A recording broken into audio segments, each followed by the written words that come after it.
कौन है वो किस्सागो जिसकी आवाज सुबह को जगाती है?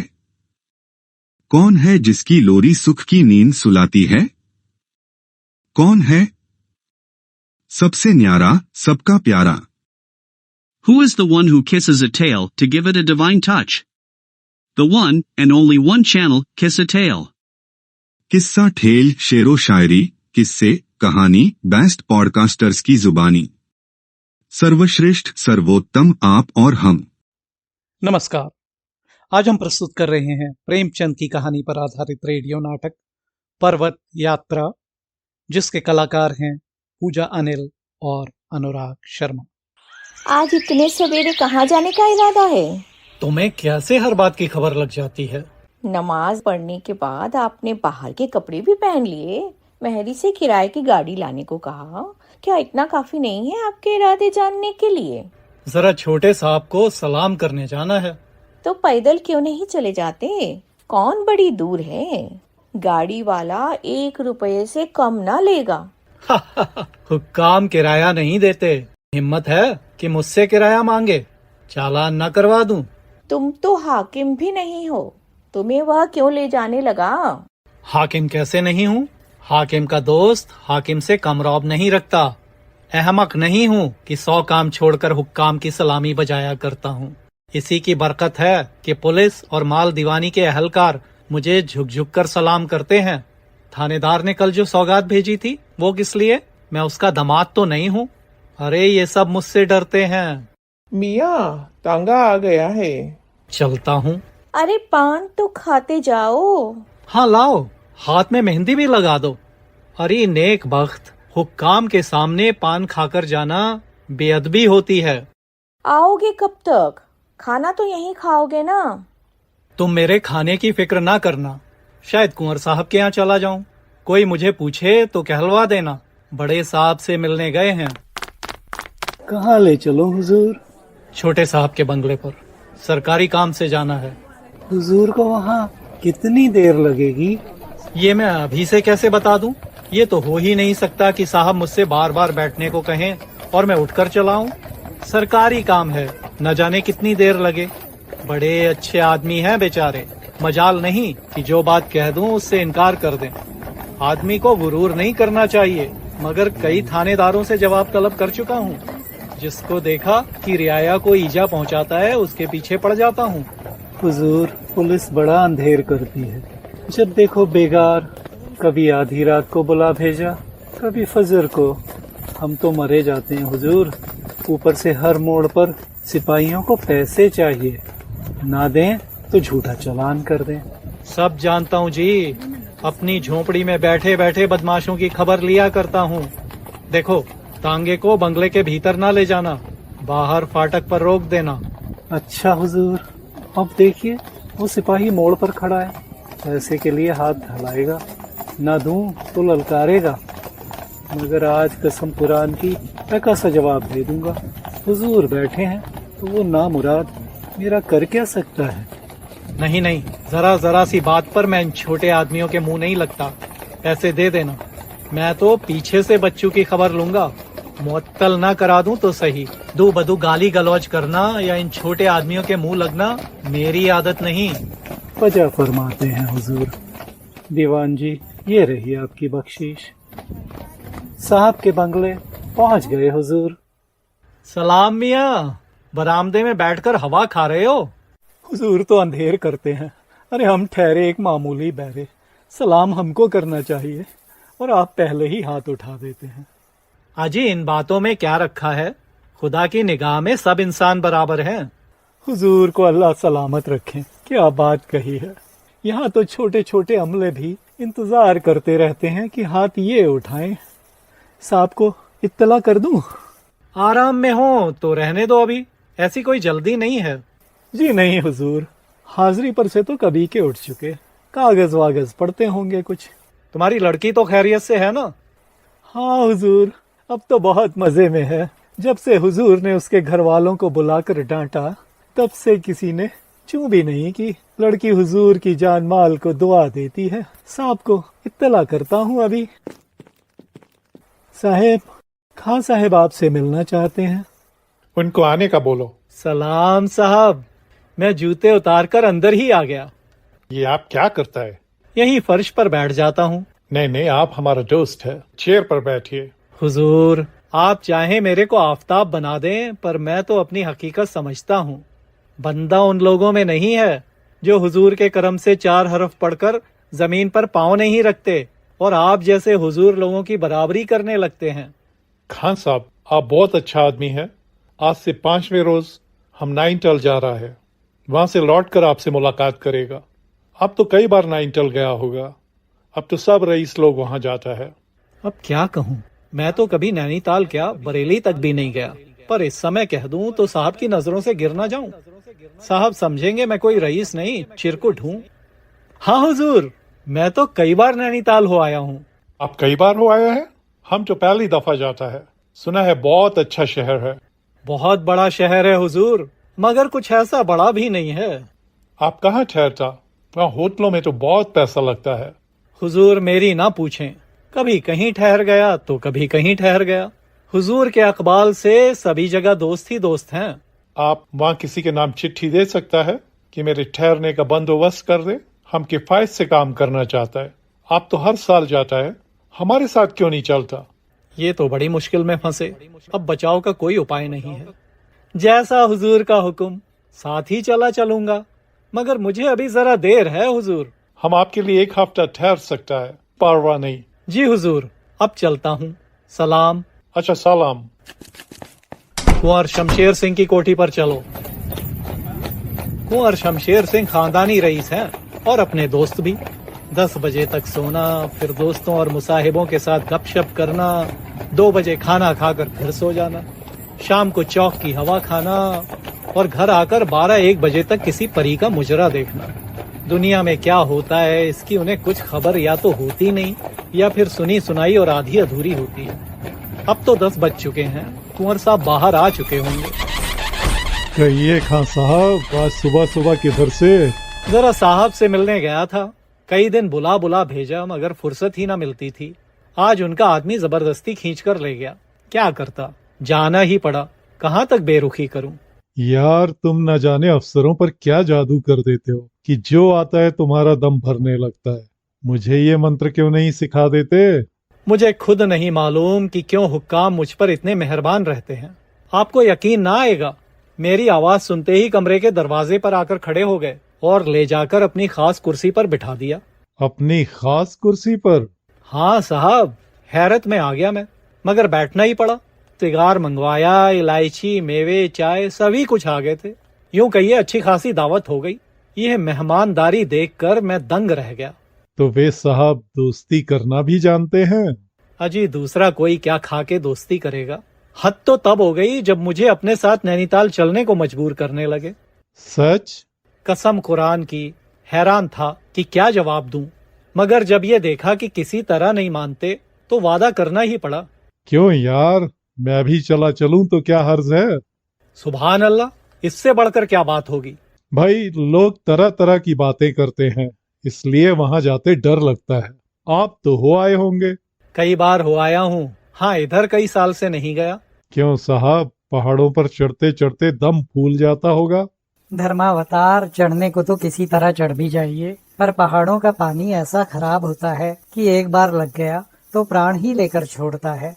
बद्रीनाथ की यात्रा करने जितने यात्री जाते हैं उनमें से बहुत कम जीते लौटते हैं। हाँ, सुना तो हमने भी है कि पहाड़ों का पानी बहुत लगता है। हाँ हाँ, गुसाई जी ने भी तो पहाड़ के पानी की निंदा की है। लागत अति पहाड़ का पानी, बड़ दुख होत न जाए बखानी। ये इतने अंग्रेज वहाँ क्यों जाते हैं साहब? ये लोग अपने वक्त के लुकमान हैं। पहाड़ों की सैर से कोई फायदा ना होता तो क्यों जाते? यही सोच सोच कर तो हमारे रईस अपना सर्वनाश कर रहे हैं। उनकी देखा देखी धन का नाश, धर्म का नाश, बल का नाश होता चला जाता है। मेरे पिताजी भी एक बार किसी अंग्रेज के साथ पहाड़ पर गए थे। लौटे तो मुझे नसीहत की कि खबरदार कभी पहाड़ पर मत जाना। आखिर कोई बात तो देखी होगी, जब तो ये नसीहत की। खान साहब जाते हैं तो जाने दीजिए, आपको मैं जाने की सलाह नहीं देने वाला। जरा सोचिए, कोसों की चढ़ाई, फिर रास्ता इतना खतरनाक कि खुदा की पनाह। जरा सी पगडंडी और दोनों तरफ कोसों का खड्ड। नीचे देखा और थरथरा कर आदमी गिर पड़ा और जो कहीं पत्थरों में आग लग गई तब तो जलकुन के कबाब हो गए। और जो लाखों आदमी पहाड़ पर रहते हैं वो? उनकी बात और है भाई साहब। और बात कैसी? वे आदमी नहीं है क्या? लाखों आदमी दिन भर हल जोतते हैं, फावड़े चलाते हैं, लकड़ी फाड़ते हैं। आप करेंगे क्या? आप में है इतनी दम? हुजूर उस चढ़ाई पर चढ़ सकते हैं क्या? क्यों नहीं, टट्टुओं पर जाएंगे। टट्टुओं पर 6 कोस की चढ़ाई, होश की दबा कीजिए। टट्टुओं पर? कहीं टट्टू भड़क गए तो कहीं के न रहेंगे। गिरे तो हड्डियां तक ना मिले। प्राण तक चूर चूर हो जाए। जरा सी ऊंचाई पर से आदमी देखता है तो कांपने लगता है। वहां ईंट या पत्थर की मुंडेर नहीं बनी हुई है क्या? खुदा बंद मुंडेर कैसी? सुना वहाँ घेघा निकल आता है। अरे भाई, ये बुरा रोग है। साहब लोग जो वहाँ रहते हैं उनको घेघा क्यों नहीं हो जाता? वे लोग ब्रांडी पीते हैं, हम और आप उनकी बराबरी कर सकते हैं भला? मुझे तो यकीन नहीं आता कि खान साहब कभी नैनीताल गए हों। इस वक्त डींग मार रहे हैं। क्यों साहब, आप कितने दिन वहाँ रहे? कोई 4 बरस तक रहा था। आप किस मोहल्ले में रहते थे वहाँ? जी मैं? आखिर आप 4 बरस तक रहे कहाँ? देखिए, याद आ जाए तो कहूँ। जाइए भी, नैनीताल की सूरत तक तो देखी नहीं, गप फांक रहे हैं कि वहाँ 4 बरस तक रहे। अच्छा साहब, आप ही का कहना सही। मैं कभी नैनीताल नहीं गया। बस अब तो आप खुश हुए? आखिर आप बताते क्यों नहीं कि नैनीताल में आप कहाँ ठहरे थे? अरे कभी गए हो तब ना बताएं। कह तो दिया कि मैं नहीं गया। चलिए, छुट्टी हुई। अब आप फरमाइए कुंवर साहब, आपको चलना है या नहीं? ये लोग जो कहते हैं सब ठीक है। वहाँ घेघा निकल आता है, वहाँ का पानी इतना खराब है कि खाना हजम नहीं होता। हर रोज 10-5 आदमी खड्ड में गिर जाते हैं। अब आप क्या फैसला करते हैं? वहाँ तो जो मजे हैं वो यहाँ ख्वाब में भी नहीं मिल सकते। जिन हुक्काम के दरवाजे पर घंटों खड़े रहने पर भी मुलाकात नहीं होती, उनसे वहाँ 24 घंटे का साथ रहेगा। मिसों के साथ झील में सैर करने का मजा अगर मिल सकता है तो वहीं नैनीताल में अजी सैकड़ों अंग्रेजों से दोस्ती हो जाएगी। 3 महीने वहां रहकर आप इतना नाम हासिल कर सकते हैं जितना यहाँ जिंदगी भर भी नहीं होगा। वहाँ बड़े बड़े अंग्रेजों से मुलाकात हो जाएगी? जनाब, दावतों के मारे आपको दम मारने की मोहलत न मिलेगी। जी तो चाहता है कि एक बार देख ही आए। तो बस तैयारी कीजिए। पर्वत कंदराओं में कभी कभी योगियों के दर्शन हो जाते हैं। सुना है 200-200 साल के योगी वहाँ मिलते हैं। जिसकी ओर एक बार आंख उठाकर देख लिया, उसे चारों पदार्थ मिल गए। मगर हुजूर, चलें तो इस ठाट से चलें कि वहाँ के लोग भी कहें कि लखनऊ के कोई रईस आए हैं। लक्ष्मी हथिनी को जरूर ले चलिए। वहाँ कभी किसी ने हाथी की सूरत काहे को देखी होगी। जब सरकार सवार होकर निकलेंगे तो लोग दंग रह जाएंगे। एक डंका भी हो तो फिर क्या पूछना। मेरी सलाह डंके की नहीं है, देश देखकर भेष बनाना चाहिए। हाँ, डंका बजाने की सलाह तो मेरी भी नहीं, पर हाथी के गले में घंटा जरूर हो। वहाँ किसी दोस्त को तार दे दीजिए कि एक पूरा बंगला ठीक करके रखें। छोटे साहब को भी उसी में ठहरा लेंगे। वे हमारे साथ क्यों ठहरने लगे? वे तो बड़े अफसर हैं। अरे उनको लाने का जिम्मा हमारा। खींच खांच कर किसी न किसी तरह ले ही आऊंगा।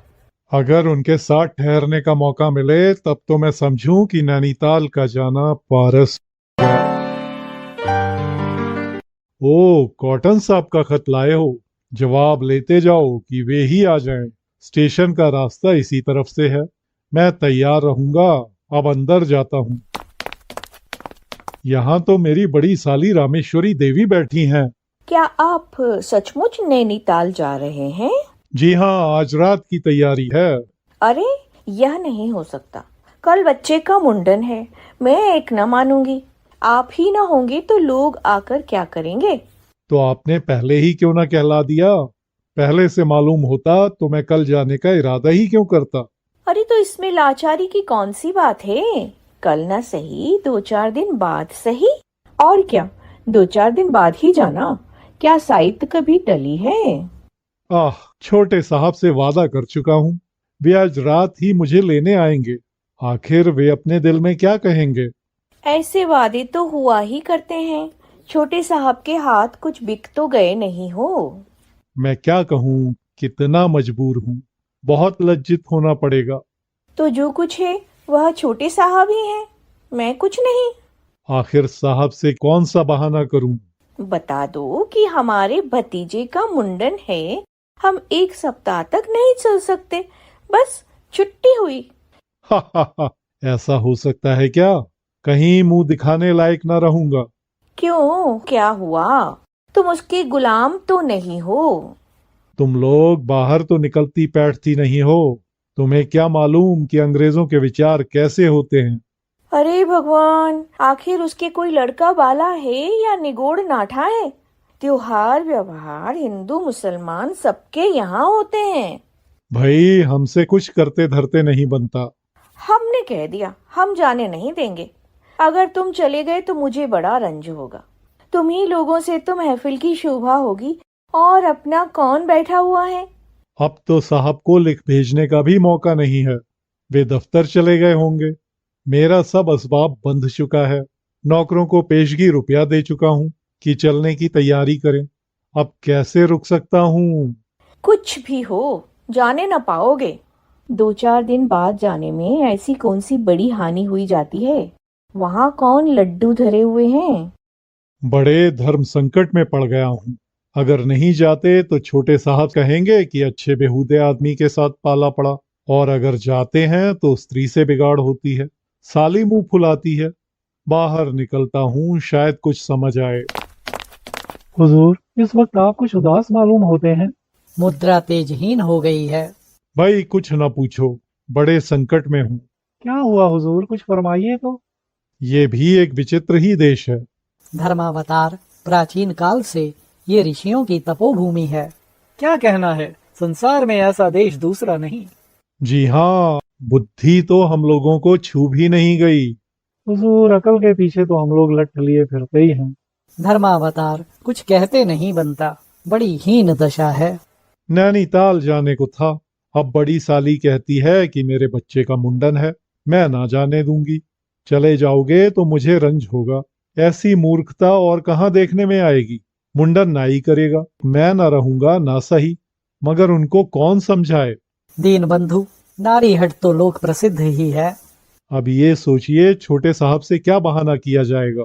हाकिम का नाराज हो जाना बुरा है। मैं तो बड़ी मुसीबत में फंस गया हूँ। हुजूर, अब बाहर ना बैठे। जो कुछ सिर पर पड़ेगी हम ओढ़ लेंगे। नमक खाया है आपका कि दिल लगी की है? कह दीजिए बीमार हो गए हैं। सरकार, कोई आओ है।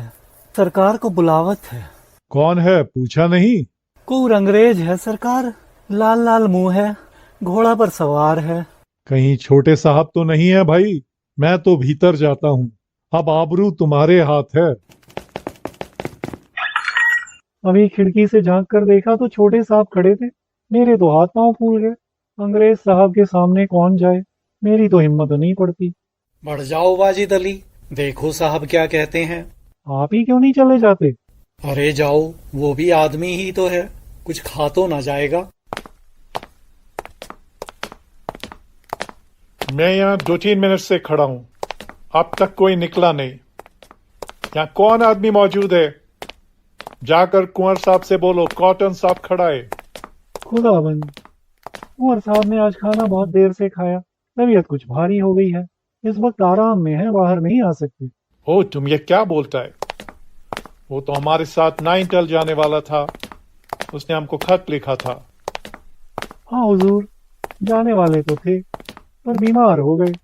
बहुत रंज हुआ। हुजूर, ये भी इत्तेफाक है। हमको बहुत अफसोस है। कुंवर साहब से जाकर बोलो हम उनको देखना मांगता। हुजूर, बाहर नहीं आ सकते। कुछ परवाह नहीं, हम अंदर जाकर देखेगा। दुष्ट मुझे देखने घर आ रहा है। मैं चारपाई पर लेट जाता हूँ। चटपट लिहाफ निकलवाओ और मुझे उड़ा दो। 10-5 शीशियां लाकर इसी मेज पर रखवा दो। महली दरवाजा खोल दो।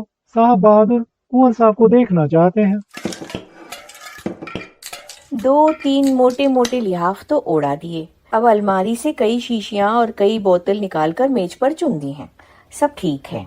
महरी, जाकर किवाड़ खोल दो, मैं ऊपर चली जाती हूँ। काटन साहब, आप कब आए? बड़ा कष्ट है हुजूर, सारा शरीर फूंका जाता है। दिन में तो आप अच्छा था। खां साहब हमसे कहता था आप तैयार है। कहाँ पेन है? हुजूर, पेट में बहुत दर्द है। बस यही मालूम होता है कि दम निकल जाएगा। हम जाकर सिविल सर्जन को भेजता है। वो पेट का दर्द अभी अच्छा कर देगा, घबराने का नहीं। सिविल सर्जन हमारा दोस्त है। अरे कमबख्तों, रोजा बख्शाने गए थे, नमाज गले पड़ गई।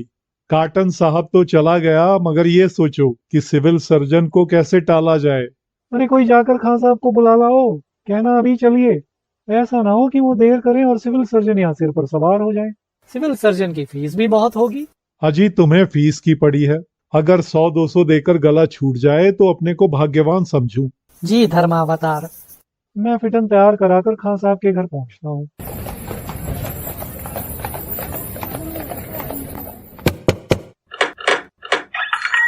खान साहब, आप असबाब बंधवा रहे हैं, उधर कुंवर साहब के साथ बड़ा फजीता हो गया। अभी चलिए, आपको तुरंत बुलाया है। मामला बहुत टेढ़ा है, बड़ी दौड़ धूप करनी पड़ेगी। कसम खुदा की, जरा सी देर के लिए मैं टल क्या गया, सारा खेल ही बिगाड़ दिया। खान साहब हम पे मत बैठिए, कुंवर साहब बौखलाए हुए हैं। 2-400 का वारा न्यारा है, चलकर सिविल सर्जन साहब को मना लीजिए। सिविल सर्जन की तरफ चलो, शायद कोई तरकीब सूझ जाए। सिविल सर्जन साहब से मिलना है हमें। डॉक्टर साहब कुंवर साहब के मकान पे गए साहब जी। कुंवर साहब की कोठी पर तो पहुंच गए। ये क्या है सिविल सर्जन साहब? ये अनीमा है। हुजूर सिविल सर्जन साहब, मैं तो आपके बंगले से चला आ रहा हूँ। कुंवर साहब का अब क्या हाल है? पेट में दर्द है, अभी अनीमा लगाने से ये अच्छा हो जाएगा। हुजूर अब दर्द बिल्कुल नहीं है, मुझे कभी कभी ये मर्ज हो जाता है और अपने आप ही अच्छा भी हो जाता है। आप डरता है? डरने की कोई बात नहीं, आप 1 मिनट में अच्छा हो जाएगा। हुजूर कहा ना, मैं बिल्कुल अच्छा हूँ, अब कोई शिकायत नहीं है। डरने की कोई बात नहीं, ये सब आदमी यहाँ से हट जाए, हम आपको 1 मिनट में अच्छा कर देगा। सिविल सर्जन साहब, आप अपनी रात की डबल फीस और गाड़ी का किराया लेकर चले जाएं। इन रईसों के फेर में ना पड़ें। ये लोग 12 महीने इसी तरह बीमार रहते हैं, 1 हफ्ते तक आकर देख लिया कीजिए। हाँ ये ठीक है। खुदा कसम सिर से बला टली। खान साहब आपकी कारगुजारी काबिले तारीफ है। जनाब 200 चटाने पड़े। कहता था छोटे साहब का हुक्म है, मैं बिला पिचकारी लगाए जाऊंगा ही नहीं। अंग्रेजों का हाल तो आप जानते ही हैं, बात के कितने पक्के होते हैं। ये भी कह दिया ना कि छोटे साहब को मेरी बीमारी की इत्तला कर दें और कह दें वो सफर के लायक नहीं है। हाँ साहब, और रुपए दिए किस लिए? मगर छोटे साहब को होगी बड़ी तकलीफ। बेचारे ने आपके बंगले के आसरे पर होटल का इंतजाम भी ना किया। मामला बहुत बेढब हो गया। तो भाई मैं क्या करता, आप ही सोचिए। ये चाल उल्टी पड़ी। जिस वक्त कॉटन साहब यहाँ आए थे, आपको उनसे मिल लेना चाहिए था, साफ कह देते। आज एक सख्त जरूरत से रुकना पड़ा, लेकिन खैर, मैं साहब के साथ रहूंगा, कोई ना कोई इंतजाम हो ही जाएगा। क्या आप अभी भी जाने का इरादा कर रहे हैं? हलफ से कहता हूँ मैं आपको न जाने दूंगा।